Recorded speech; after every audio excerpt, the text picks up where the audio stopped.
We are excited to be welcoming back our two colleagues, the Honorable Aran Sewanya and Honorable Segrinya Muhammad.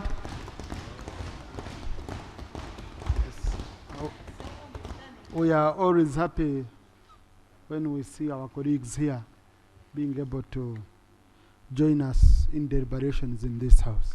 On Tuesday, 4th April 2023, the Deputy Speaker, Thomas Taebwa, directed the Minister for Local Government to present a statement to Parliament on concerns surrounding the implementation of the Parish Development Model. Persons with disabilities in a particular parish will be allowed to constitute themselves into a circle for them to be able to get their 10%.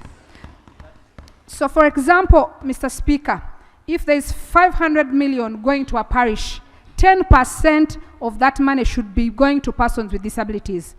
Mr. Speaker, to our disappointment as members of Parliament representing people with disabilities, they have been refused to come up with their own circles. They are being told, go and join the rest of the circles. The young people are unpleased that in some areas there has been nepotism, and the elected youth parish chairpersons have been relegated or excluded, and yet from the guidelines they are supposed to be part of the committee. In my constituency of Toroma, we have about 30 circles. According to the documents we have, it indicates that the money is on the accounts in the selected banks. But when these people, or when these groups go to the bank to withdraw the money, totally there is nothing. The issue of facilitation, especially parish chiefs, they were not given funds to move around, and yet these are the people who reach parishes, our local people. They were not given time, and neither were they given funds. Honourable Minister, I need you to get all the reports. Give us a written response to issues are cutting across, and then those ones which are not cutting across that are unique to areas, highlight them that these ones are unique to areas. In the sitting, the Select Committee constituted to investigate the operations of the National Council of Sports called for forensic audit on the sports body. The committee recommends that the Inspector General of Government conducts an in-depth investigation of allegations of corruption made against the accounting officer of the National Council of Sports. Certain federations made allegations against the Secretary General of the National Council, and one of the allegations was that he gives them a specific amount of money and asks them to account for more money that they did not receive. While we did not get concrete evidence, but these allegations came to the attention of the committee, and that's why we are making this recommendation. Also in the sitting, the Minister in the Office of the Prime Minister in charge of general duties, Honorable Justin Lumumba, said Uganda has made progress in attainment of the Sustainable Development Goals. Uganda continues to register progress in SDG implementation through development of the new roadmap for the implementation of the SDGs 2020, 2021, 2024, 2025, which provides catalytic and strategic interventions for the accelerations of SDG implementation. The government has also initiated a nationwide forum that brings together all stakeholders with an interest in the SDG implementation process called Uganda Annual Sustainable Development Goals Conference. The first annual conference was held in June 2022, preceded by regional forum. This year, the government will be hosting the second annual Sustainable Development Goals Conference in June, and will be preceded by regional meetings. We needed to know the secretariat that is responsible for following up with the implementation, and then we are able to get a report from our minister every year. This is a very comprehensive statement which the minister has presented that would need at least an alternative in terms of how you've assessed what is being achieved. And we can use Rule 53, or Rules of Procedure, where the leader of opposition is given leeway to present a statement on any matter, and that statement would be debated.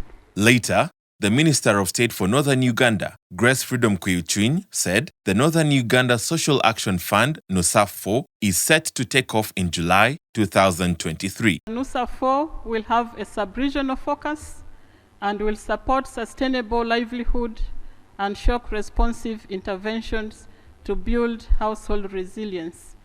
The project will target the 39% of poor households in the subsistence economy. NUSAF4 is estimated to cost $220 million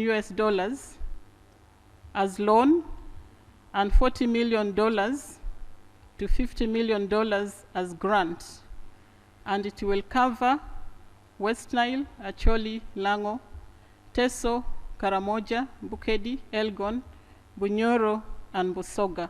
On Wednesday, 5th April 2023, the State Minister for Finance, Honorable Henry Musasizi, tabled a request for approval of borrowing to enhance private investment in Uganda's manufacturing and export sectors. I beg to lay on table the proposal to borrow up to special drawing rights 668.6 million, an equivalent of United States dollars 96 million, and a grant of special drawing rights amounting 74.3 million, an equivalent to United States dollars 104 million from the World Bank to finance the investment for industrial transformation and employment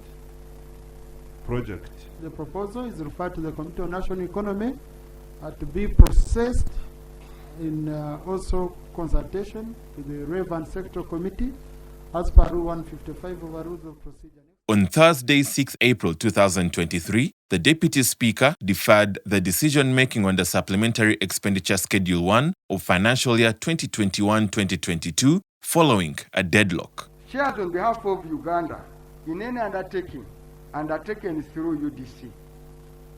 And I've seen in this report, shares for Atiak, for Abubakar were channeled through UDC. But when it comes to Munyonyo, which is always a dubious expenditure, it is money went direct. And Munyonyo registered a separate company under MERA, went to Munyonyo Resort, where government of Uganda is the shareholder, cut a portion. It's like coming to a compound between the main house and the boys' quarter. You lent a space to Uganda. And the value of it is dubious. When you look at the valuation report attached, it's dubious. This is how we lost the Simony demonstration in the name of Chogam. Now, under the name of this conference, we are going to lose another huge sums of money. So I'm here to encourage you, honorable colleague, to reject this expenditure. Munyonyo consumed a lot of money, Chogam money. To date, if you asked me, for all these years I've been here, how much money we have there, I wouldn't tell you. There are no books. We are not allowed even to look, to even see. Not even auditing. And a lot of money. Part of that, Munyonyo, supposedly belongs to you and me and other Ugandans. Is that what it is today? I have asked one of you to tell me the implication. When we rejected, what happened? Who refunded? Who did what? You can't. No. You have both agreed you need more time. And let us give you more time. Okay? And when you're ready... Honorable Speaker. Thank you. When you're ready... No, I will consult with both of you. When you're ready is when I will return this item on the order paper.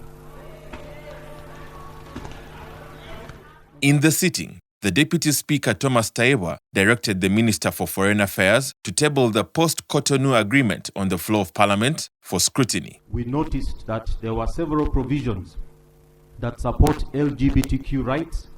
There are also several provisions that were calling for the promotion of LGBT rights within our education curriculum.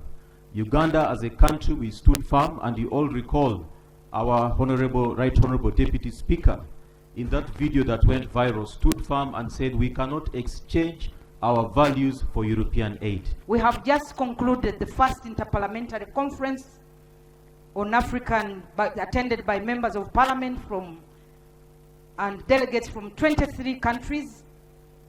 And this conference discussed this ACP-EU agreement. And Your Excellency, the delegates did meet His Excellency the President. And our call to the President was not to sign, because the speed at which this ACP-EU agreement was moving was terrific. Let the minister lay on table the post-Cotonou agreement that he initiated. I raised this issue with the President, and he was shocked when I gave him the details that we had formed. The President has also agreed no international agreement should be signed, and I hope he will give a very clear directive. No international agreement should be signed without clearance of the President, because the President will consult the Attorney General. Parliament adopted new regulations proposed by the Uganda Communications Commission aimed at promoting efficient, economical, and optimal spectrum utilization. Mr. Speaker, the regulations are good for the country, foster spectrum utilization that is efficient, economical, rational, and optimal.